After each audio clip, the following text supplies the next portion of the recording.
Hi, and welcome to another episode of the Cancer Now What Vodcast, brought to you by Arizona Center for Cancer Care. My name is Jenny, and I'm so glad to be here today talking with three physicians in our community around pain management and cancer care. We have Dr. Ruchir Gupta with MountainView Headache and Spine. We have Dr. Rishi Agarwal, medical oncologist with Arizona Center for Cancer Care and Virginia G. Piper Cancer Care Network, and Dr. Corey Heal, radiation oncologist with Arizona Center for Cancer Care. Thank you all so much for being here today. Thank you. Really appreciate it. Thank you. So let's kind of set the stage here, if you will, in this conversation, right? Because people have pain all the time, and it's not just cancer patients who have pain. But for the purpose of this conversation in our audience, we really want to figure out how pain management fits into a cancer patient's journey. So I'm going to start over here with the oncology side of the table, if you will. Dr. Agarwal, medical oncology, what type of pain is involved with cancer and cancer treatment from a medical oncology perspective? So pain is actually one of the most common symptoms that cancer patients have. The pain could be due to the cancer itself.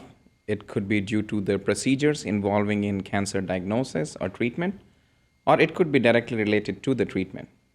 For example, if a patient has a mass on the spine, they can have pain from the spine, metastatic disease to the spine.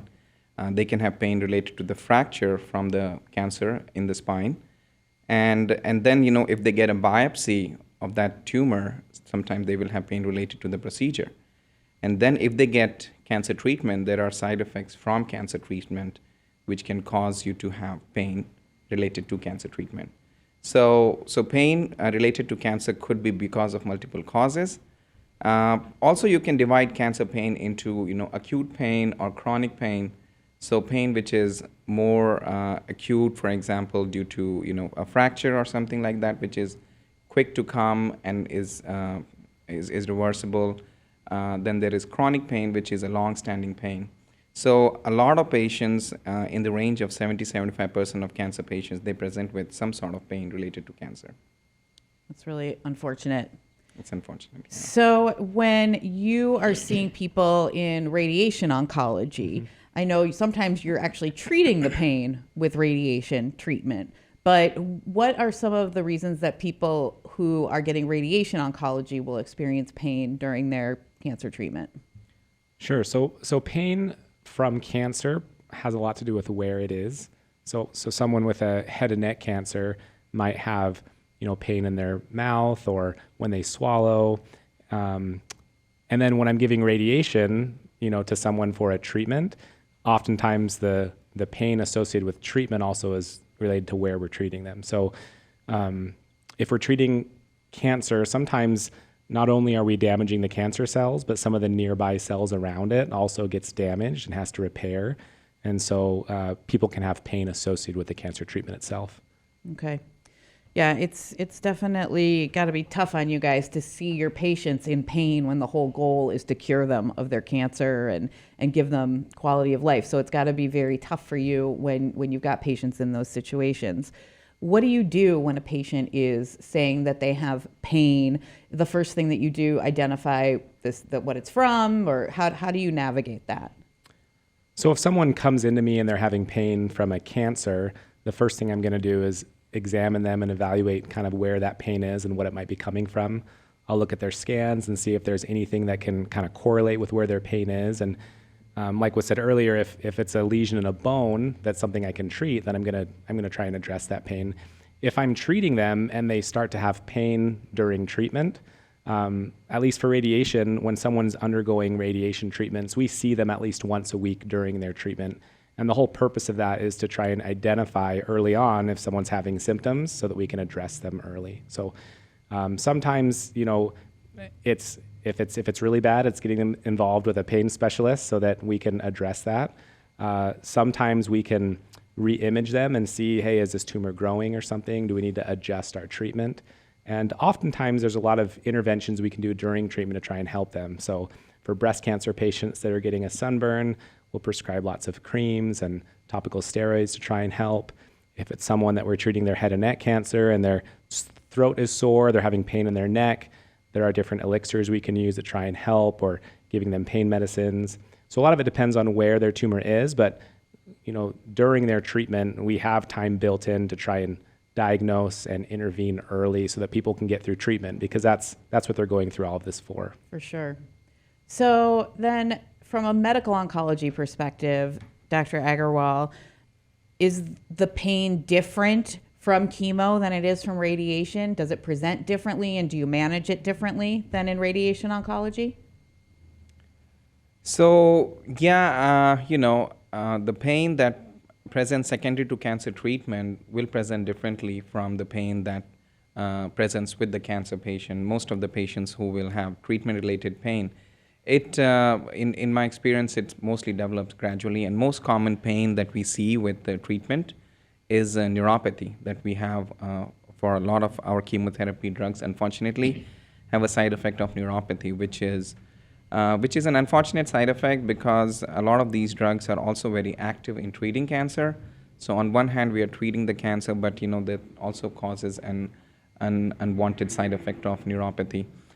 Besides neuropathy, sores in the mouth is another side effect that we see from a lot of our cancer treatment drugs. And that is also a very stressful situation for the patients because they have sores in the mouth, they cannot eat, it's hard to swallow. So, and then one thing leads to the other. If you're not eating and drinking well, you get dehydrated, which leads to increased side effects from the chemo.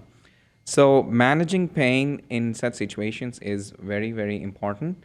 And we take pain related to cancer very seriously, and we are very prompt in identifying and treating the pain related to treatment or from the cancer. So that's a big piece of the training for you guys when you're learning how to take care of cancer patients, is how to manage their pain from an oncology perspective. It's part of the process for sure. But sometimes you have to call in the pain management specialist. So, Dr. Gupta, tell us a little bit about your specialty, how you got involved in helping cancer patients with pain management, and a little bit about your background. Sure. Thank you for inviting me to be here. It's really a pleasure. My own background is that I am an anesthesiologist, but I was a practicing anesthesiologist for 10 years, and I decided that I wanted to pursue a fellowship in chronic pain management. So I went back for a fellowship, and when I approached pain management, I wanted to approach it not from the traditional way of injection therapy. I think injection therapy is very important and has a role to play. But there is a role that has not yet been fully established for infusion therapy. And I think specifically IV ketamine infusions are very effective for a lot of the types of pain that Dr. Hill and Dr. Agarwal were referring to. Ketamine is an anesthetic drug that we've used in clinical anesthesia for over 50 years. In the last 20 years, research has been done that has shown that if given in low doses over the course of an hour or sometimes several hours, it can be very effective for chronic pain. When you think of chronic pain, we're talking about fibromyalgia, central sensitization. Even cancer pain falls into this category because cancer pain is often so severe that nothing short of strong opioids will touch it. And the problem with strong opioids is really the side effects that, okay, you could either be awake and in pain or asleep and presumably not in pain. But one can also argue that if somebody's asleep, that doesn't necessarily mean they're not in pain. They may just not be able to verbalize it. So you're not really taking away the pain in that situation. So ketamine is a good adjunct that can reduce doses of morphine and other opioids. Research has shown that in some cases it can reduce it up to 50%. So is there less of an addiction risk with ketamine? Because I know that that's a huge flag when it comes to opioids. So ketamine is not an addictive substance. Okay. You cannot get hooked on ketamine. I think ketamine has gotten a negative rep going back to the 1980s, the whole drug epidemic, Special K. But what a lot of people don't realize is that ketamine was not abused by itself. It was abused with amphetamines and other medication, any other drugs that are addictive. By itself, ketamine is not going to lead to addiction. But it can help with this kind of pain that they're talking about. Absolutely. And when you give it as an infusion, in an infusion center, in a pain management center like mine, you're monitoring the vital signs the entire time. So it's actually very, very safe. Because unlike a pill, which you take at home, nobody's monitoring your vital signs at that point. You're hoping that it's fine. You're not overdosing. But with ketamine, you're only getting it in a controlled setting.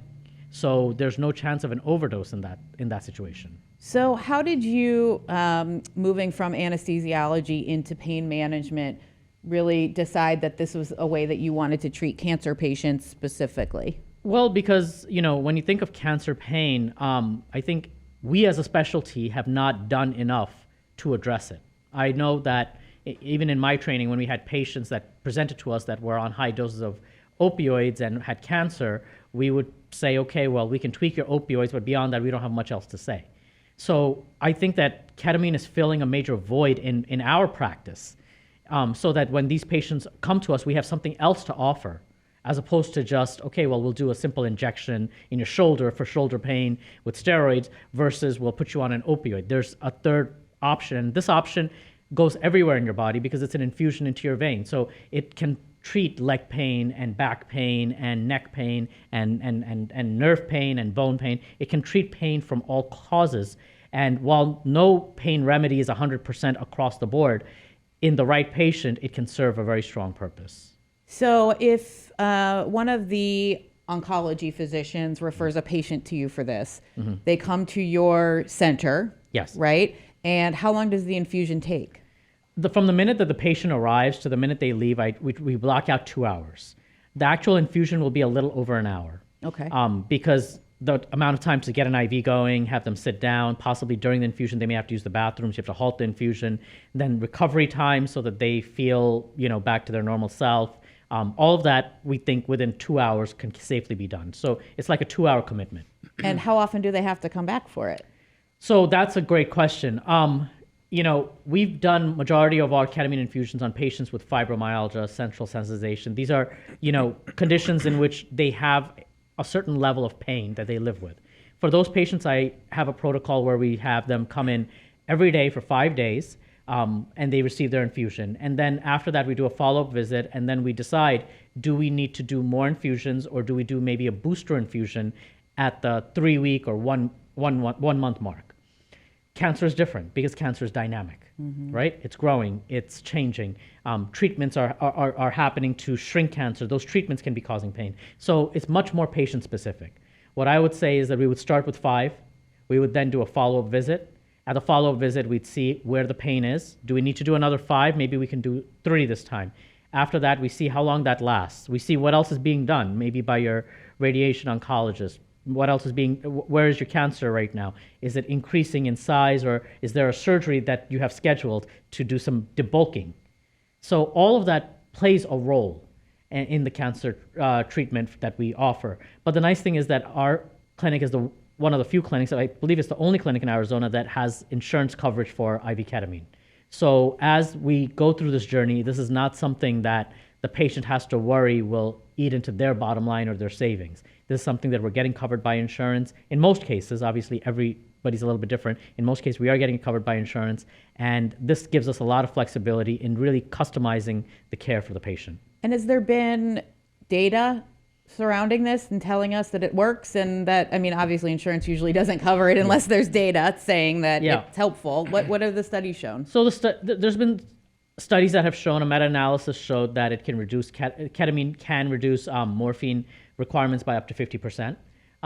But again, the data is not just looking at ketamine infusions. It also looks at ketamine that was given intrathecally, or ketamine that may have been given as a nasal spray. So right now, we're just scratching the surface with strong evidence with ketamine infusion data. But it is very highly respected in the treatment of complex regional pain syndrome. It is very highly respected for fibromyalgia.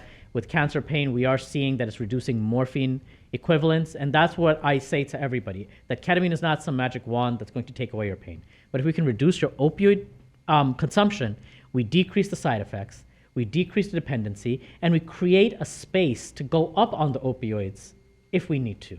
Got it. That makes sense. So again, it's something that will be part of the picture. What does intrathecally mean? I'm sorry, intrathecally means through the spinal cord. Thank you, that's helpful. Yeah, okay. yeah. And can you please, Dr. Agarwal, tell our audience what exactly is neuropathy? So neuropathy is when your nerves get damaged from chemotherapy, or actually some of the cancers they have direct neurotoxic manifestations. So whenever you have a nerve damage, you can have some people will have pain sensation, some will have numbness or pins and needle sensation. So that's usually what we Mostly call in the neuropathy. limbs then is when they get that, or? It's mostly in the limbs, lower extremities or upper extremities, in your fingers or your toes. Sometimes it presents with loss of balance. I have patients who find it hard to drive after developing neuropathy. So, Okay. And is neuropathy something that can be treated with the Oh, ketamine infusion? Absolutely. Okay. It would be very, very helpful with neuropathic pain. Also, recently the FDA approved spinal cord stimulators for neuropathic pain. And that is, again, a conversation that I would have with the entire team, that would a spinal cord stimulator implant be a possibility for this patient. But the nice thing about spinal cord stimulators are that they're these, for lack of a better term, wires that you put into the epidural space that send electric signals to the brain that block off the pain signals. And so cool. it's a drug-free modality. And so again, when we think of cancer pain, my clinic doesn't just, well, I'm not the ketamine guy. I'm not going to say that, hey, everybody, let's just give you ketamine. If I've actually said no to ketamine on a lot of patients because it just didn't make sense. Okay. It just was not going to help them. But if we don't have ketamine, then maybe there's something else we can do for you. Neuropathic pain these days, there are options. And I think that we should definitely make those options available to the patients. For sure. So that's a good point. Dr. Heel, how do you stay in touch with all these different physicians when you all have one patient, right? Mm-hmm. And we've got medical oncology, radiation oncology, pain management. Sometimes you've got palliative medicine in the mix. You've got nutrition. How do you all make sure that you're staying on the same page for the patient? It's definitely a challenge, but most of us have wonderful nurses and MAs that help as well. So communicating between the offices is done constantly. Typically, when I see a patient that's sent to me, so I would say about 2/3 of the patients that I see are new cancer diagnoses, and the other third of them are sent to me because they have symptoms from their cancer that need to be treated. So palliative.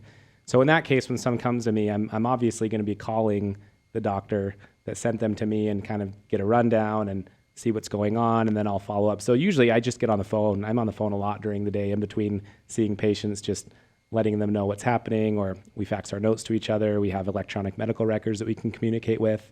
So it's a constant challenge, but I think for the most part, we're able to talk to each other pretty easily. That's good. What about you, Dr. Agarwal? Are you spending time between visits talking with other physicians? well, I think it's a very important part of our job is to communicate well with other patients. Other physicians. So each cancer patient has seen, before they see us, they've already seen different specialists, and cancer is a multidisciplinary approach. Cancer treatment is a multidisciplinary approach to treatment. So yes, on the phone, electronic medical records, we have HIPAA compliant texting, which we use a lot. Charts are faxed between offices. So, and we have regular meetings. We have tumor boards where we sit together and we decide on the plan for the patient, and we give each other updates. So that is communicating with each other as physicians is a very crucial aspect of cancer treatment. There's just so many of you involved in cancer care. I mean, it's wonderful that there's so many different specialists involved, but it seems like that would be definitely something that's difficult to do, is everybody keeping up with what's going on with the same patient, especially when you see more than one patient a day. And Dr. Gupta mentioned it, but cancer pain treatment is multimodal. So, I might be treating someone's bone pain because radiation works really well on it, but someone else comes to me with a tissue, like a soft tissue tumor. And I think most of us are gonna, what we like about this field, that we do rub shoulders with a lot of other physicians that have different approaches to treatment. And that's where you win the battle, is by kind of attacking it from several different kind of ways. Yeah, that makes really a lot of sense, because I hear a lot that radiation oncologists are helping people manage pain with lower doses of radiation to the tumor site. So that makes a lot of sense that you all are playing a role there. So you've heard Dr. Gupta talking about all these different ways that he's treating pain. What's going through your minds? Do you guys have patients that you think would benefit from this kind of stuff? Like, I mean, are you already sending? Have you tried them? Tell us what has been your experience with some of these modalities. So we have shared some patients, and patients are very excited about this newer, I would say, form of cancer pain treatment. It does work, and we are happy that we think pain control is one of the most crucial. I can't emphasize more how important it is. Because pain is related to quality of life. If you're in pain, you're not sleeping well, you're not eating well, you're not doing anything, you lose all the excitement. So it's very important for us to do whatever we can. And I'm glad that we have another option that we can use to help our patients. So we have used it. It has been successful. And we continue to work closely with Dr. Gupta on treating our patients. Excellent. Anything to add? Oh, I think he said it pretty well. Okay, good. Fair enough. So I just want to take a step back for a moment. We heard about Dr. Gupta and his practice. Dr. Heel, tell us a little bit about your background, radiation oncology, your education, things like that, what your interests are. We'd love to learn a little bit more about you. Sure. So I think most of us that go into the cancer field, maybe not most, but a lot of people have had personal experiences with either family members and such. And I think that's kind of what probably drew me into the cancer field first. But what really kind of got me into this field is the patients. So, when you're in medical school and you work with a lot of different types of patients, you kind of find what group of patients you enjoy being around and enjoy helping. And I feel like patients going through cancer, such a terrible diagnosis, oftentimes they don't feel like they have a lot of hope. It's pretty rewarding to be able to offer that hope to people and treat their pain and oftentimes cure them. So I'm from the East Valley. I'm here from Arizona. That was where I grew up, and recently joined this group actually this summer. So excited to be back home. But yeah, I love what I do. It's a very rewarding field. And like I said, I would say a good percentage of my patients are new cancer diagnoses that I'm treating with medical oncologists and surgeons and lots of other different doctors. And then a third of them are probably sent to me specifically because they have something that's bothering them and that I have to try and palliate or, either take their pain away or their other symptoms away, like neuropathy or something like that. Okay, very cool. Thank you. Dr. Agarwal, tell us a little bit about yourself. Well, the main reason I decided to get into medical oncology because, this is one of the fields which needed a lot of work, especially in India. So when I went into medical school, I was in India, and in India, cancer treatment was pretty much non-existent in the late 1990s or early 2000s. And that's when I thought that this is something where I can make a difference. And then once you develop an interest, you slowly gravitate towards that. I saw more patients with cancer treatment. And then the first time I came to US, I spent a few months at MD Anderson Cancer Center. And I was pleasantly surprised to see so many cancer patients doing so well. So before that, or back home, cancer treatment or cancer diagnosis is considered end of life. But when I was in MD Anderson, I saw so many patients, long-term remissions, cures, and patients doing well. So that really motivated me even more to get into this field. And I'm glad I did, because I think we are in a very rapidly growing field with so many advances. We are improving the quality of care to the patients. We have new drugs which have less side effects. We have better supportive care, better ways to control pain, for example, radiation and ketamine infusion, which are some new additions to our pain control methods. So I'm glad to be in this field at this time, because I think this is history in making. And I enjoy communicating. I enjoy making relationships with the patient. And I think this is a field which is very emotional when you talk to patients and their family, and that's something which I have always enjoyed, and I think it's working out well for me. Well, it's working out very well for the people of Arizona that you are here. All of you are here. So it's interesting that you bring up MD Anderson, because a lot of times people think that they have to travel for good oncology care. They have to go to a specialty hospital. But we really can provide that level of treatment right here in our own backyard, and people don't have to get on a plane. And having you all here in the Valley is really important. So we're so glad that you're here, and we're glad that you're happy here, for sure. And if I may just add one Please. thing that, Please. you know, I have a lot of respect for the AZCCC. I've heard great things about this group, and I've gotten to know many of them. It's really physician-led. I mean, I'm not privy to the financial end of who owns it, but the care is physician-led, and you can tell that. There is nobody on my end either that is, you know, private equity. My wife and I took out a loan on the only home we have to start it, and you know, we really do try to do the best thing for the patient. There's no boss that's saying you must do these many infusions every quarter. There's nobody on their side saying you must refer to Dr. Gupta these many patients every quarter, you won't get your bonus.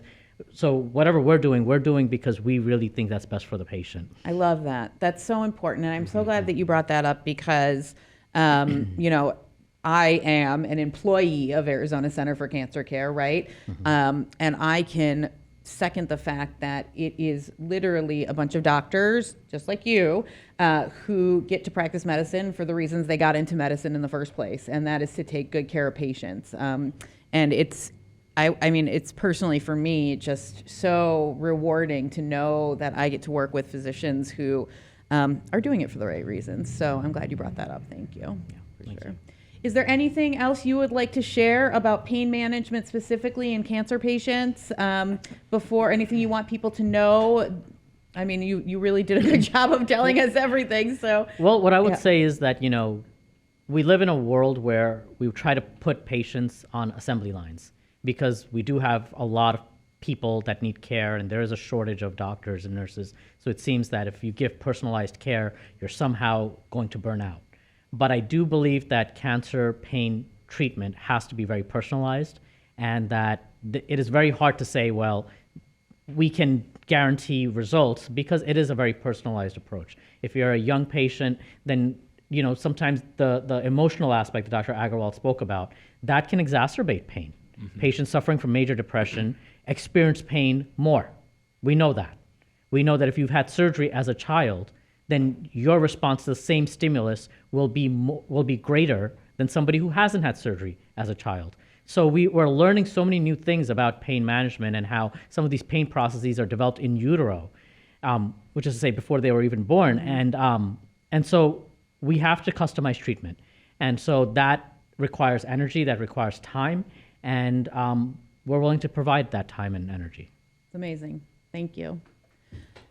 Anything you'd like to share? Last words that you want people to know about radiation oncology and pain management, Dr. Heel? Sure. I would say if you have cancer or someone you love or knows has cancer and they're in pain, a lot of times I think we live in this silo of our own, what we can do and what we can offer.